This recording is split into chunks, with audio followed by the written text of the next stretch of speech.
Halo semuanya, kembali lagi bersama saya Madianto. Kali ini kita akan membahas tentang cara menghemat uang setiap hari.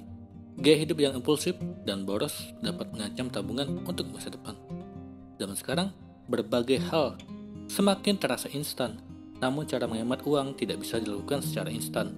Kamu pasti merasakan bagaimana susahnya menghemat uang.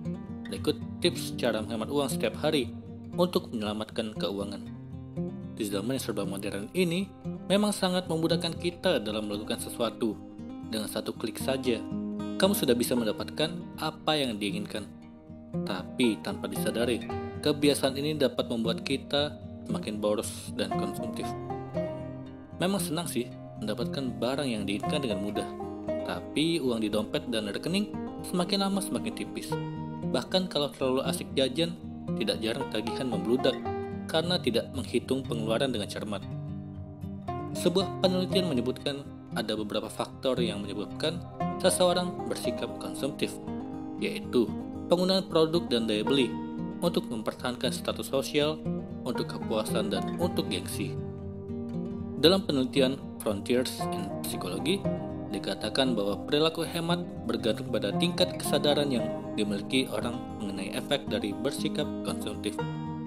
Oleh karena itu, kesadaran akan konsekuensi sosial, lingkungan, dan ekonomi dari bersifat konsumtif telah dipastikan mempengaruhi perilaku hemat.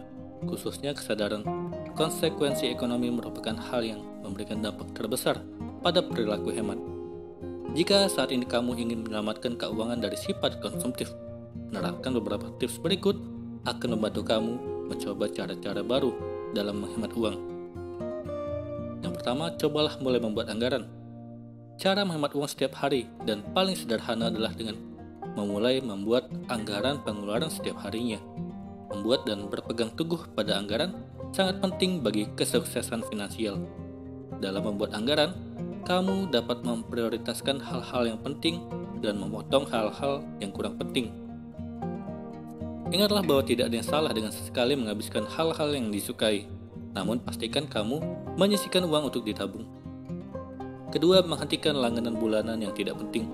Di era serba internet ini, bukanlah hal aneh untuk berlangganan layanan hiburan yang dapat digunakan kapan saja sesuka hati. Cara menghemat uang setiap hari selanjutnya adalah dengan menghentikan layanan bulanan yang tidak terlalu penting, seperti tagihan aplikasi streaming film, musik, dan lain sebagainya. Kalau memang merasa membutuhkan layanan tersebut, ubahlah layanannya menjadi yang paling murah dan sesuai dengan budget kita. Ketiga, hentikan pengeluaran berlebihan. Salah satu penyebab seseorang sulit menghemat uang karena melakukan pengeluaran yang berlebihan. Ibarat peribahasa, besar pasak daripada tiang, yang artinya lebih besar pengeluaran daripada pemasukan. Tak jarang, kecerobohan mengatur keuangan seperti ini malah membuat seseorang terlilit utang yang tak kunjung lunas. Cara menghemat uang setiap hari adalah dengan mengatur pengeluaran, apalagi kalau kamu menggunakan cicilan atau kartu kredit sebagai alat pembayaran. Pastikan jangan sampai melebihi kemampuan melunasinya setiap bulan. Keempat, menahan godaan untuk makan di luar atau pesan antar. Cara menghemat uang setiap hari selanjutnya adalah dengan menahan godaan untuk makan di luar atau melakukan pesan antar makan. Di zaman yang serba instan ini, memang kita diberi kemudahan untuk melakukan sesuatu. Salah satunya adalah untuk memesan makanan. Hal ini merupakan salah satu jalan menuju keborosan. Lebih baik kamu menyempatkan diri untuk membawa bekal makanan dari rumah. Selain bisa menghemat pengeluaran, memasak makanan sendiri di rumah tentu terjamin kebersihan dan kesehatannya. Kelima, tunggu 1 minggu sebelum membeli. Pernahkah kamu membuka akun e-commerce lalu tergodakan sebuah barang yang menarik dan murah, padahal belum tentu kamu membutuhkan barang tersebut?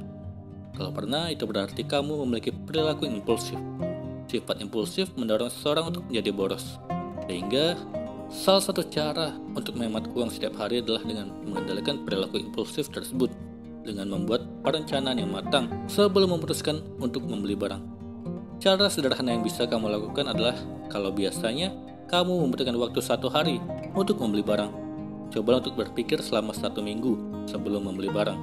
Dengan melakukan hal ini, kamu mungkin akan menyadari kalau barang tersebut belum tentu bermanfaat untuk dibeli. Keenam, belajar dari kesalahan. Banyak manfaat yang bisa didapatkan dari hidup hemat.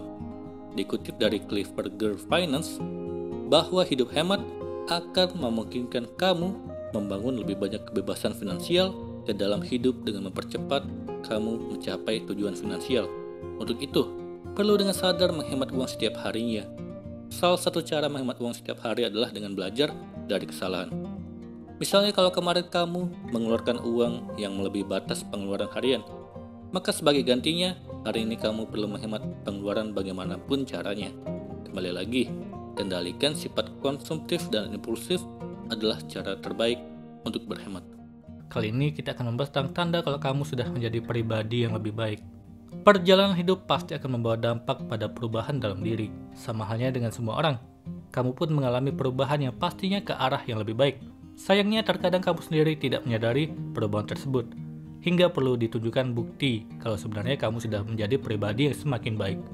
Kalau kamu mulai mengalami dan merasakan hal-hal berikut, tandanya kamu sudah menjadi pribadi yang lebih baik. Kualitas dirimu sudah semakin meningkat dari waktu ke waktu. Berikut ulasannya. Yang pertama, berhasil bertahan dan melewati masa-masa sulit. Kamu pasti pernah mengalami masalah hidup yang pelik, seolah beban yang harus dipikul jadi makin berat. Terkadang masalah yang ada mampu membuatmu merasa kesulitan hingga ingin menyerah. Tapi saat hal itu tidak kamu lakukan, justru solusi masalah perlahan ditemukan. Saat semua sudah berlalu, pandanglah dirimu lagi. Hari ini, kamu adalah sosok hebat yang telah mampu menaklukkan masa-masa sulit itu. Tanpa sadar, mentalmu ikut ditempa hingga sukses naik kelas dan jadi pribadi yang makin berkualitas. Kedua, serius berusaha mencapai tujuan hidup. Di saat banyak orang masih galau dan kehilangan arah serta tujuan hidup, kamu justru sudah menemukannya dan berproses meraih impianmu. Bukan sekedar menjalani proses, kamu bahkan makin fokus dan serius mencapai tujuan hidupmu.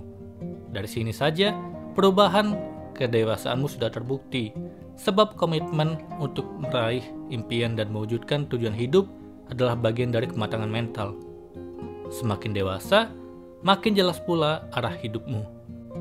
Ketiga, lebih fokus pada kedamaian dibanding kesenangan. Ketika banyak orang masih mengejar kesenangan yang sifatnya sementara, kamu justru lebih memilih meraih kedamaian. Bagimu, memberi makan jiwa dengan ketenteraman jauh lebih penting dibanding bersenang-senang tanpa tujuan yang jelas. Kamu juga mulai berhenti mencari kesenangan sesaat ketika merasa butuh lari sejenak dari masalah yang mengimpit hidup. Masalah ada untuk dihadapi, bukan malah ditinggal bersenang-senang dengan dalih healing. Keempat, mau belajar dari kesalahan untuk terus perbaiki diri. Masih banyak orang yang merasa dirinya paling benar, hingga enggan mengakui kesalahan yang dilakukan.